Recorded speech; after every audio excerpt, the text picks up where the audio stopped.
En muchos sentidos, la benevolencia de Dios es la característica más prominente del pacto de gracia.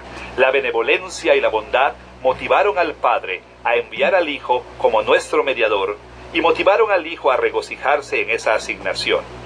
La benevolencia movió a Dios a crear un arreglo de pacto en el que Él mismo cumpliera las condiciones que no podíamos cumplir, para que pudiéramos recibir recompensas que nunca podíamos ganar. Es lo que hace que el anuncio del Evangelio sea una buena noticia, que los inestimables dones de perdón y vida están disponibles para nosotros de forma gratuita. Servimos a un Dios grande y amoroso que ha jurado un solemne pacto de ser bueno con nosotros. La benevolencia de Dios es la primera parte del pacto de gracia que revela la Escritura. En Génesis capítulo 3 versículos 14 al 19, cuando Dios primero hizo cumplir las consecuencias del pacto de obras, mostró una tremenda benevolencia. El pacto de las obras declaró que Adán y Eva y que toda la humanidad con ellos podrían ser condenados a muerte si comían el fruto del árbol del conocimiento del bien y del mal.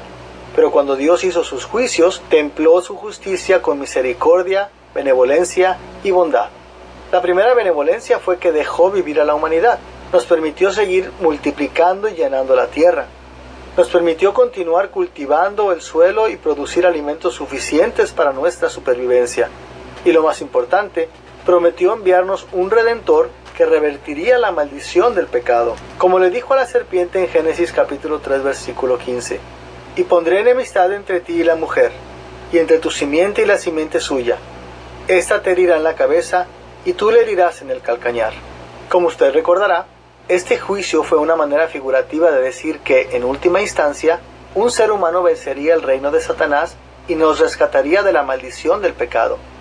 Esta disposición por sí sola habría sido un regalo increíblemente benevolente, pero Dios aumentó su benevolencia aún más cuando este Redentor resultó ser Dios, el Hijo mismo. Jesús aceptó llevar nuestro pecado en su propia persona en la cruz, e incluso antes de su encarnación, aceptó servir como mediador o seguro para el pacto de gracia. Más allá de esto, el Espíritu Santo también contribuyó con la benevolencia cuando aceptó trabajar dentro de la humanidad pecadora para llevarnos a la fe, para que recibiéramos la redención. Pablo habló sobre este aspecto de la obra del Espíritu Santo en 1 Corintios capítulo 2 versículos 12 al 14, donde escribió: «Y nosotros hemos recibido el Espíritu que proviene de Dios, para que sepamos lo que Dios nos ha concedido. Pero el hombre natural no percibe las cosas que son del Espíritu de Dios, porque para él son locura, y no las puede entender, porque se han de discernir espiritualmente». Encontramos ideas similares en lugares como Juan capítulo 6 versículos 63 al 65 y Efesios capítulo 2 versículos 8 y 9. Por supuesto, las tradiciones teológicas no siempre están de acuerdo en cómo el Espíritu trabaja para llevarnos a la fe.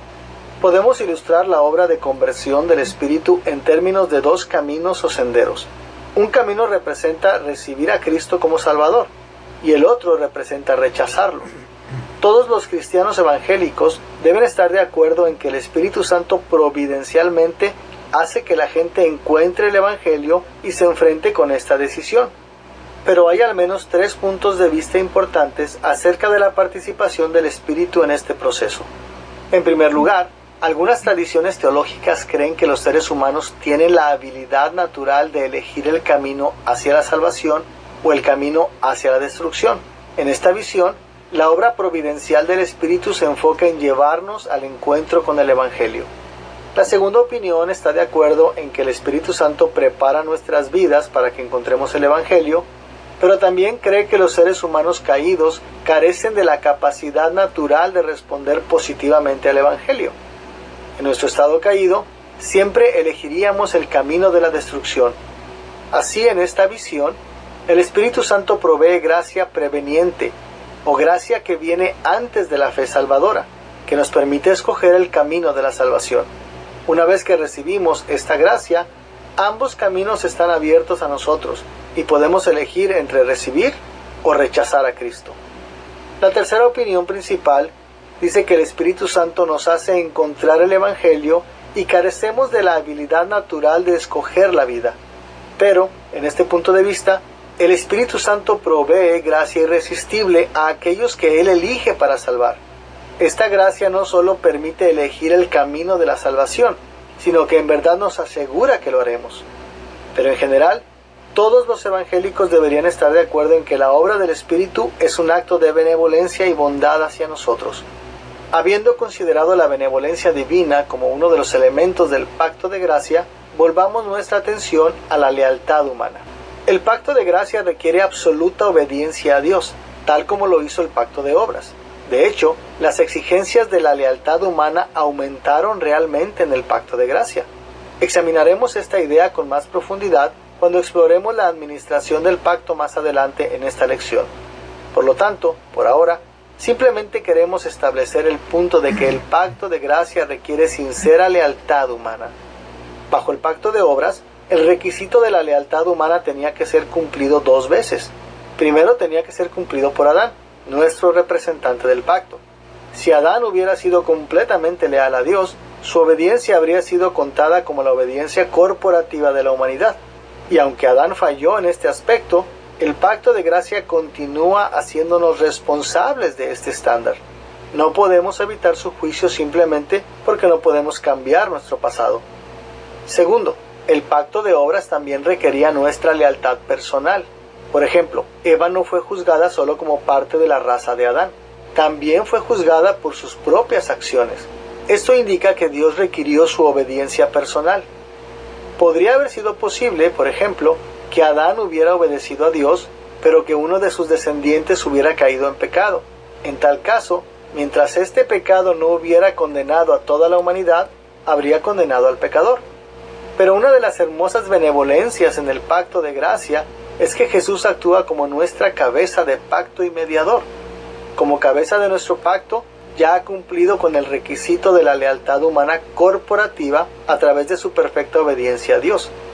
Y como nuestro mediador, está en el lugar de cada uno de nosotros, y por lo tanto, cumplió con los requisitos de la lealtad personal. Donde quiera que hayamos pecado, Él ha tomado la culpa. Y donde quiera que Él ha sido fiel, ha acreditado su fidelidad a nuestra cuenta. Por lo tanto, aunque los requisitos de la lealtad humana han aumentado en el pacto de gracia, se han vuelto mucho más fáciles de cumplir, porque Jesús, nuestro mediador, los cumple a nuestro favor. Creo que el primer lugar para comenzar, cuando pensamos en este tema de nuestra lealtad a Dios, es darnos cuenta de que aparte de la gracia de Dios que se ha demostrado en la persona de Jesucristo, es que no tendremos la capacidad de ser leales a Dios. Creo que el primer lugar es comenzar a darnos cuenta de que necesitamos confiar en un poder o una gracia que está fuera de nosotros. Y lo que necesitamos entender es que si pensamos que la lealtad viene de dentro de nosotros, aparte de lo que Dios ha hecho por nosotros en la persona de Jesucristo, entonces vamos a fracasar, aunque estamos tratando de ser tan leales. Así que tenemos que mirar la lealtad de otro.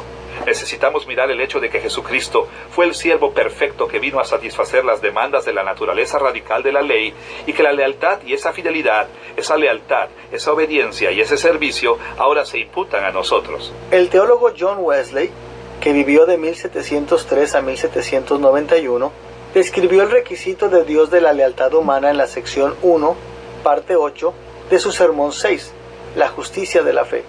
Escucha lo que dijo.